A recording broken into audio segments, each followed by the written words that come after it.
Hello everyone, कैसे हैं आप सब। आप सभी का स्वागत है द सिलेक्शन पॉइंट पे।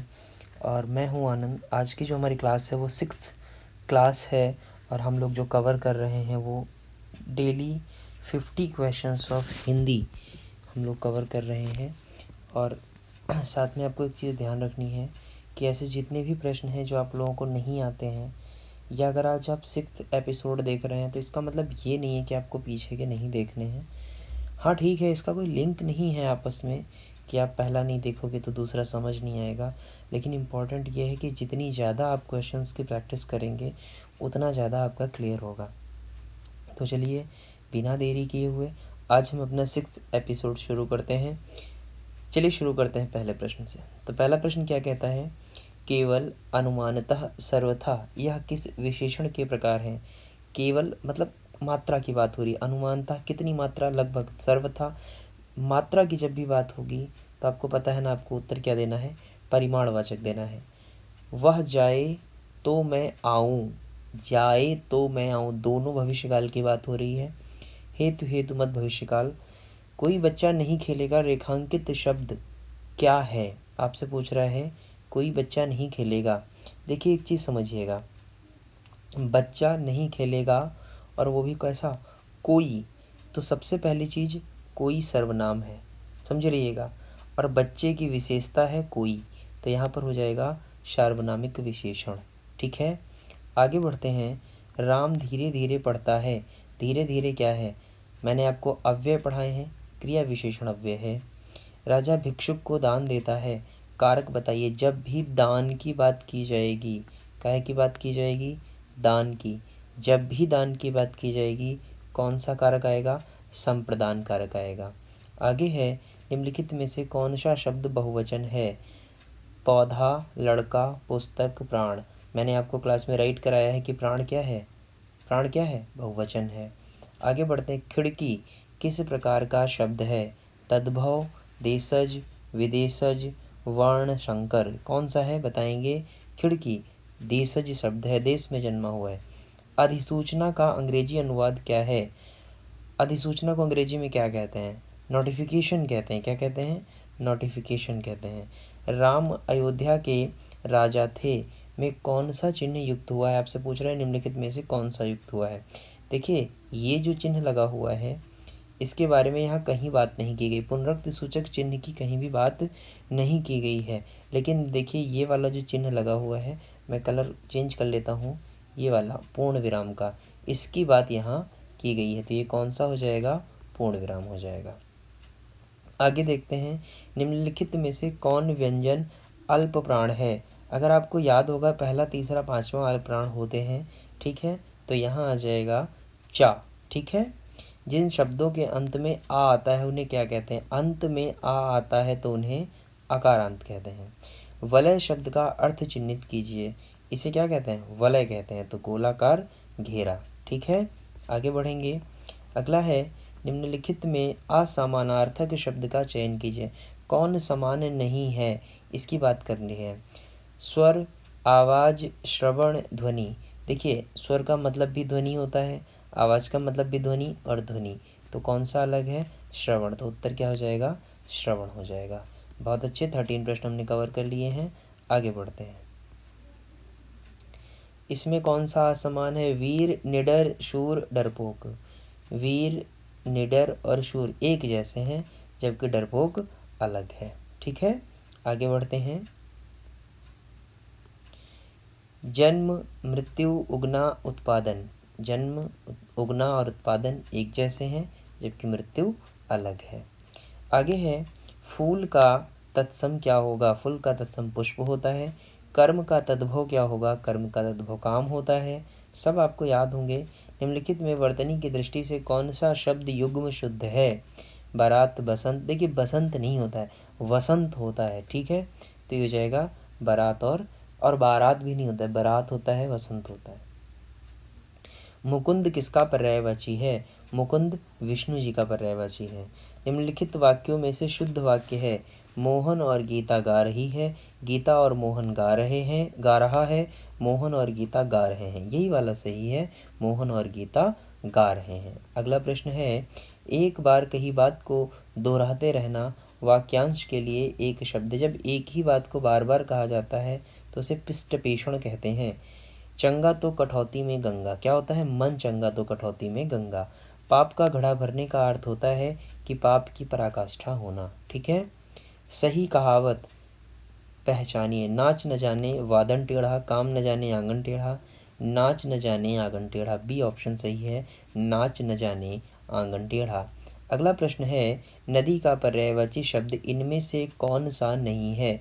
तटिनी, उषा, सरिता, नद्य। उषा नहीं है, उषा प्रातः काल का होता है, सुबह का होता है। समष्टि का विपरीतार्थक क्या है? समष्टि का विपरीतार्थक व्यष्टि होता है। चलिए आगे बढ़ते हैं। अगला है, महोर्म का संधि विच्छेद क्या है? देखिए, महा सही है, ये उर्मी नहीं होता है, ये वाला उर्मी होता है। इत्यादि, या बन गया, लेटर आधा हो गया, तो जब वर्ण आधा हो जाता है और या बन जाता है तो यड़ संधि होती है। प्रत्यय होता है क्या? शब्दांश या वाक्यांश? प्रत्यय शब्दांश होता है जो वाक्य का अर्थ बदलने की क्षमता रखता है। अगला है, बहुर्मुखी शब्द में कौन सा उपसर्ग है? बहिर छुपा हुआ है। रिक्त स्थानों की पूर्ति कीजिए। व्यंग लेखक सामाजिक पर तीखा प्रहार करते हैं, सामाजिक विद्रूपता पर तीखा प्रहार करते हैं। अगला प्रश्न है, समय का सदुपयोग द्वारा, तो समय का नहीं, समय के सदुपयोग द्वारा हो जाएगा, ए पार्ट में गलती है। तुमने अपनी स्वेच्छा से, अपनी स्वेच्छा नहीं है, या तो स्वेच्छा रहेगा या अपनी, क्योंकि स्वेच्छा से ये शब्द सही है इसलिए गलती मानी जाएगी पहले पार्ट में। ठीक है, तुलसीदास ने अवधी भाषा में अनेकों ग्रंथ लिखे, अनेकों नहीं होता है, अनेक ग्रंथ होता है, अनेक ग्रंथ लिखे। अगला है, पथभ्रष्ट कौन सा समास है? पथभ्रष्ट का मतलब होता है पथ से भ्रष्ट, तत्पुरुष समास है। अष्टाध्यायी कौन सा समास है? 8 अध्यायों का समूह अष्टाध्यायी है, द्विगु समास है। कानून का रूप देने के लिए प्रस्तुत किया गया प्रस्ताव या मसौदा क्या कहलाता है? विधेयक कहलाता है। विस्मय शब्द भाव, स्थायी भाव किस रस का होता है? अद्भुत का विस्मय होता है। चौपाई छंद के प्रत्येक चरण में कितनी मात्राएं होती हैं? कल चौपाई से रिलेटेड एक प्रश्न आया था, पूछा गया था कि कौन सा सममात्रिक छंद है, तो वो सा चौपाई था। क्यों? क्योंकि उसमें 16-16 मात्राएं होती हैं प्रत्येक चरण में। तेरी बरछी ने बरछी ने, दरअसल तेरी बरछी ने पूरा और बरछी ने, ये 2 बार अलग अलग आ रहा है ना, और दोनों का अर्थ अलग अलग है। बरछी का मतलब होता है कटार, और यहाँ बरछीने का मतलब है किसी का सिंदूर छीना है। तो यहाँ पर एक जैसे शब्द, 2 अलग अलग अर्थ, कौन सा अलंकार? यमक अलंकार है। अगला प्रश्न क्या है? पढ़कर उत्तर दीजिए, आपको काव्यांश पढ़ना है और उत्तर देना है। धर्म का दीपक दया का दीप कब जलेगा? कब जलेगा? विश्व में भगवान कब सुकोमल ज्योति से अभिषिक्त हो सारस होंगे जली सूखी रसा के प्राण। आगे पढ़ते हैं। है बहुत बरसी धरित्री पर अमृत की धार, पर नहीं अब तक सुशीतल हो सका संसार। भोग लिप्सा आज भी लहरा रही उद्दाम, बुद्ध हो कि अशोक, गांधी हो कि ईशु महान। सिर झुका सबको, सभी को श्रेष्ठ निश्चय मान, मातृवाचिका ही उन्हें देता हुआ सम्मान। दग्ध कर पर को स्वयं भी भोगता दुखदाह, जा रहा मानव चला अब भी पुरानी राह। कौन सी प्रवृत्ति आज भी लोगों के दुखों का कारण है? अहिंसा और त्याग की, भोग विलास की, मानवता व समानता की, सत्य व प्रेम की।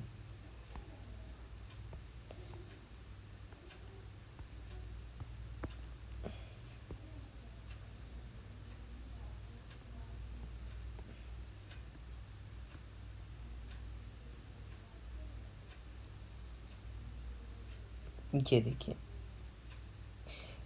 भोग लिप्सा आज भी लहरा रही उद्दाम, क्या हो जाएगा? भोग विलास की। दुखों का कारण क्या है? भोग विलास में लिप्त रहना। शांति व सुख की स्थापना तभी होगी जब मनुष्य क्या करेगा? एक मिनट, इसके ऑप्शन देख लेते हैं क्या है।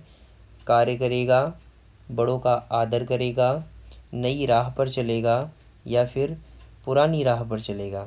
तो अगर शांति और सुख चाहिए है तो आपको नई राह पर चलना होगा। कभी उस स्थिति की आशा नहीं कर पा रहा है जब क्या होगा? ज्ञान का प्रकाश फैलेगा, भौतिक बंधनों से मानव मुक्त होगा, दूसरों को सुख पहुंचाकर मानव सुखी होगा, या फिर मानवता का नव विकास होगा। तो कवि उस स्थिति की आशा नहीं कर पा रहा है।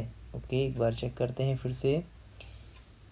दग्ध पर होता स्वयं ही भोगता, दुखता जा रहा मानव चला, अब भी पूरा नहीं रहा, हो सका संसार बुद्ध हो, अशोक हो, ईशु महान हो। एक बार और पढ़ेंगे इसको। धर्म का दीपक दया का दीप कब जलेगा विश्व में भगवान। धर्म दीपक दया का दीप कब जलेगा विश्व में भगवान। मतलब ये है कि यहाँ पर ज्ञान का प्रकाश कब फैलेगा। ठीक है। मनुष्य गांधी और महापुरुषों को वाचिक सम्मान दे रहा है। मतलब वाचिक सम्मान दे रहा है का मतलब क्या है? मतलब है कि केवल जो है उनके सम्मान का दिखावा करता है। ठीक है। अमृत रूपी शांति की धार बरसने पर भी संसार में व्याप्त है। क्या व्याप्त है? अज्ञान, दुख और अराजकता ही तो व्याप्त है। यही तो पैसेज में बात की गई है। आगे है आचार्य रामचंद्र शुक्ल का निबंध संग्रह है। कह रहे इसमें से कौन सा आचार्य रामचंद्र शुक्ल का है? चिंतामणि है। आदिकाल की रचना कौन सी है? आदिकाल की रचना अखरावट, छत्रसाल, दशक, दीपशिखा, खुमान राशो आदिकाल की रचना है। अगला है, इन्हें नोट कर लेंगे, नए प्रश्नों को नोट कीजिए करिए। निम्नलिखित में से कौन सी कृति सन 1963 में साहित्य अकादमी पुरस्कार विजेता अमृत राय की है? इसका उत्तर है प्रेमचंद्र कलम का सिपाही। पृथ्वीराज रासो किसकी रचना है? बहुत अच्छा क्वेश्चन है और ये आपका होमवर्क है। इसे आपको कमेंट सेक्शन में राइट करना है। ठीक है, ये मैं आपको नहीं बताऊंगा। एक प्रश्न और बचा है, सूर सागर किसकी रचना है? अगेन, जब मैंने पहली एसटी कराई थी उस दिन ये प्रश्न आया था, इसलिए मैं आज भी आपको ये नहीं बताऊंगा। इन दो प्रश्नों के उत्तर 49 और 50 करके आप कमेंट सेक्शन में राइट करेंगे। और हाँ, अगर आपको नहीं पता है तो आप राइट करेंगे, नहीं पता है तो मैं नेक्स्ट वीडियो में इन दोनों के उत्तर आपको दे दूंगा। आई होप आप वीडियो एंजॉय करेंगे। अच्छे से पढ़िए, जो क्वेश्चन नए लगते हैं उन्हें राइट करिए, वीडियो को लोगों के साथ शेयर करिए बस, और अपना ख्याल रखिए। जल्द मिलते हैं नेक्स्ट वीडियो के लिए, तब तक के लिए टेक